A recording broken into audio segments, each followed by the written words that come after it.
Folks, welcome back to another episode of Mayhem in the Midsouth. Today's episode is going to be Gunfire in Huntsville.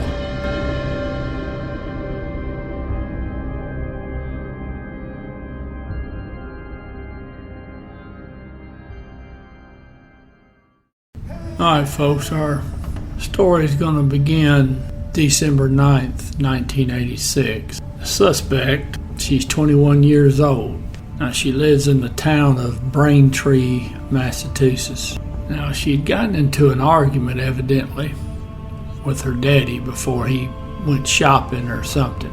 Now this 21-year-old woman, she gets a shotgun, she loads it, she's upstairs. Her brother's downstairs and her mama's downstairs. Now she cranks off one round into the wall of her bedroom. Then she goes downstairs, goes in the kitchen, tells her brother that she doesn't know how to unload the shotgun while he help her. So he walks over towards her. She raises the shotgun up. She shoots him one time in the chest. She then racks the shotgun and leaves the house. Now she gets over to a car dealership nearby, pulls a gun on some of the employees and tells them she wants a car. Now the police capture her at the car dealership, so they got her in custody. Now the police find that live round in the shotgun, which tells them that obviously she had to have worked the action of the shotgun. It was a pump shotgun. Turns out the suspect's mama is on the city council there in Braintree and was a political ally of the chief of police there, so the story goes. So the chief pretty well shut the investigation down, and the district attorney there for Norfolk County, who later became a member of the U.S. House of Representatives, he decided not to seek an indictment against the suspect for murdering her brother, accidental or otherwise. So nothing happened. And when you know it, everything in the file pertaining to that shooting disappeared by 1988. Now, of course, the word around the campfire was that the rank and file police officers were a little upset that this looked like the fix was in. But what are you going to do? Chief of police and the district attorney both say, nah, it's an accident. Now, it's not even going into the fact that it was an attempted carjacking. And if you throw that out, you've still got the fact she put that shotgun up on one of those employees when she demanded a car, so that's aggravated assault. But none of that was brought up either, so she gets off scot-free. So she finishes up her college, and so now we jump forward about 7 years. She's working at the Children's Hospital, the neurobiology lab. Now her boss, who happens to be a Harvard Medical School professor, he gives her a negative evaluation. And the word was that the suspect was on the verge of a nervous breakdown. Now after this happened, this supervisor, he gets 2 letter bombs in the mail. Neither one of them go off. And again, there's rumblings that the suspect and her husband are probably involved, may be involved. Nothing's proved, so that's the end of that. And it doesn't end there. March 16th, 2002, the suspect's involved in a fight with a customer at the IHOP restaurant in Peabody, Massachusetts. The suspect got upset because a customer in front of her had taken the last available booster seat in the restaurant. The suspect went over to the table where the woman's at and demands that she give up that booster seat. So obviously this woman who got the booster seat, she's got a small child, while the suspect did too. Well, she won't give her the booster seat, so the suspect punches this poor woman a time or two in the head and screams out throughout the restaurant who she is. And by the way, she was a doctor at that time. And she pleaded guilty to assault, received probation. Now that's scary that she got more time, more punishment for punching a woman in the head than she did for killing her brother and the attempted carjacking. So now we move forward. It's 2009. Suspect's 44 years old. She's got 4 kids. The suspect, her husband, and the 4 kids are now living in Huntsville, Alabama. Now, she had gotten her PhD in genetics from Harvard University, so she's obviously intelligent. There's just something wrong with her. Very bad wrong with her. So in March 2009, the suspect is denied tenure. She's now teaching at the University of Alabama at Huntsville. So with that denial of tenure, that means the next year, in the spring of 2010, that's going to be her last semester.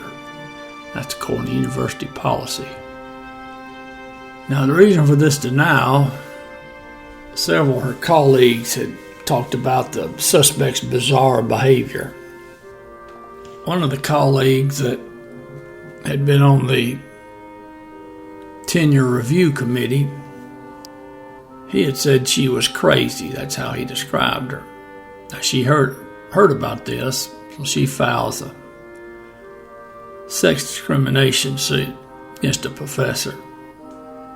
Now, when asked about it during the investigation, the professor said, "Yep, I said it. No, I'm not going to retract it or apologize because she is crazy."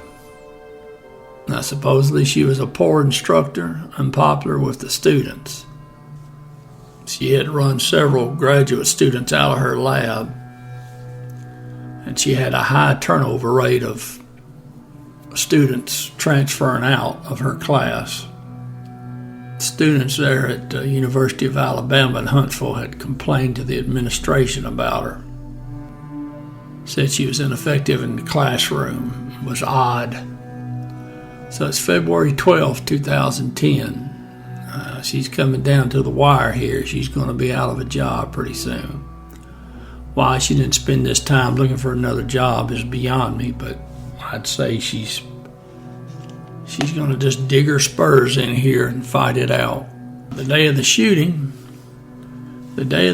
she taught her classes there at the university. Students would later say she acted perfectly normal, which for her that's a broad category, I guess. Well, after teaching her classes, she went to a biology department faculty meeting on the 3rd floor of the Shelby Center there in the Science and Technology building. Now, there were somewhere around 12, 13 people at this meeting. It was an ordinary faculty meeting, that's all it was. Suspect came into the meeting acting normal. Now, the suspect sat there minding her own business for about 30 minutes or so. And all of a sudden, she pulls out a pistol and she starts shooting. This is around 4 p.m. in the evening. Now, surviving witnesses would say that when she pulled the pistol out, she started shooting the instructors closest to her and just worked her way around the table. And she was going for headshots. And she shot the ones closest to her on the one side of the table, and the ones on the other side all hit the floor. Now, at some point, one of the professors said that the suspect pointed the gun at her, pulled the trigger, and it clicked. Now, it never came out whether the pistol was jammed or she just ran out of ammo. But that's when the other professors grabbed her and they pushed her out of the room and blocked the door. Now, I think the best thing would have been if her gun's empty or jammed or whatever, it would have been a good time to just wore her out while they had the chance. But Anyways, they're at least out of danger for the moment. So now you got 6 people shot. 3 are DOA on the scene. The other 3 are going to be transported to the hospital. Now the police would find the murder weapon in a bathroom on the 2nd floor of the building. Now she was located and arrested just a few minutes after the shooting. She was outside the building, and when the police were handcuffing her, putting her in the car, she asked what she'd done. They told her and she denied it. Said that didn't happen, they're all still alive. Now she had called her husband and told him to come pick her up. Now the suspect's husband denies he knew anything about the shooting or anything else, which is a wise answer. Husband did say that the wife, the suspect, had borrowed the gun from someone, and that he had taken her to an indoor range to shoot over the weeks prior to the shooting. Now the suspect ends up, they cut a deal to avoid the death penalty because the victims' families didn't want that. They didn't want the death penalty. So she cops a plea to 1 count of capital murder and 3 counts of attempted murder. And she's given life, no parole. Not done in there. Now that was September 11th, 2012. 17 days later, September 28th, 2012, the Norfolk County District Attorney announces that they've indicted the suspect for the murder of her brother. Now, Massachusetts, wanting to save money, which probably don't blame them, they did not want to extradite her. They didn't want to put her on trial. Their reasoning was that she's going to be in prison the rest of her life, and that'd be the best she would get in Massachusetts, so why even go through it? So they did not actively pursue getting her back up to the great state of Massachusetts. Now, allegedly, according to the district attorney up there, he said they had filed some paperwork that will allow them to bring the first-degree murder charge back up if circumstances changed, which I'm sure they won't. So in prison, she says, shame Massachusetts didn't do the right thing when they had the chance there in the little town of Braintree. Would have saved the life of 3 professors at the university and saved a lot of heartache and pain and suffering by the 3 surviving victims.